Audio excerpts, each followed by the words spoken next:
আমরা বঙ্গবন্ধুর খুনিরে আনতে পারি না, আর টাকা পাচার করে এই টাকা ফেরত আনবো কিভাবে? এইটা একটা বড় সমস্যা। টাকা পাচার এই সরকারের বড় একটা সমস্যা। টাকা পাচার ঠেকানো যাচ্ছে না। আপনি দুর্নীতি করলে তো অর্থনীতিতে নিয়ে আসা যায়, টাকা পাচার হয়ে গেলে যে দেশে যায় এই দেশের অর্থনীতির বাজেট হয়ে যায়। আরে আমরা বঙ্গবন্ধুর খুনিরে আনতে পারি না, আর টাকা পাচার করে এই টাকা ফেরত আনবো কিভাবে? এইটা একটা বড় সমস্যা। টাকা পাচার করে আমাদের বাজেট সংকুচিত হয়ে যাচ্ছে। মাননীয় স্পিকার, আরেকটা জিনিস, এই সরকারে রাসেল ভাইপার সাপ চলে আসছে। মাননীয় স্পিকার, এই সাপ আসার কারণে সরকারে যখন সাপ আসে প্রকৃতিতে বেজি থাকে, এই বেজি করে কি সাপরে নিয়ন্ত্রণ করে।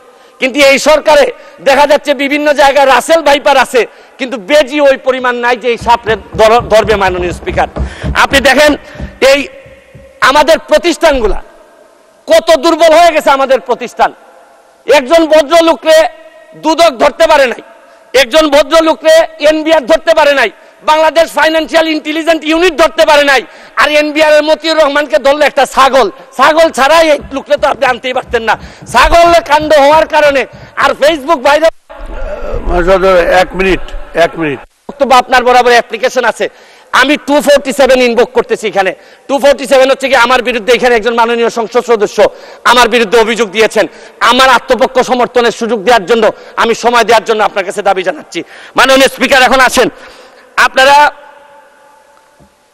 বেনজির কাণ্ড, মাননীয় সাবেক আইজিপি উনি এত বড় হয়ে গেলেন, মন্ত্রণালয় জানলো না, মাননীয় মন্ত্রী জানলেন না। এই বাচ্চাটা এত বড় হয়ে গেল, আর কিছুদিন সুযোগ পাইলে পুরা গোপালগঞ্জ কিনে ফেলতেন এই বেনজির সাহেব। তারপরে এইটার দায় এই মন্ত্রণালয় এড়াইতে পারে না। মাননীয় স্পিকার, এখন আপনারা কালো টাকা সাদা করবেন, আমার কোনো অসুবিধা নাই। যদি মনে করেন টাকা রয়ে গেছে, কিছু টাকা জমানো বা বিভিন্ন অলস টাকা রয়ে গেছে, এটারে সাদা করবেন, কোনো অসুবিধা নাই। কিন্তু এই সাদা করার মধ্য দিয়া বেনজির আর মতিউরের টাকাও যদি সাদা হয়ে যায়, আর এদের ভবিষ্যৎ প্রজন্ম উত্তরাধিকার, আদর্শের উত্তরাধিকার যারা, তাদের টাকাও যদি সাদা হয়, তাহলে এই সদস্য সময় শেষ।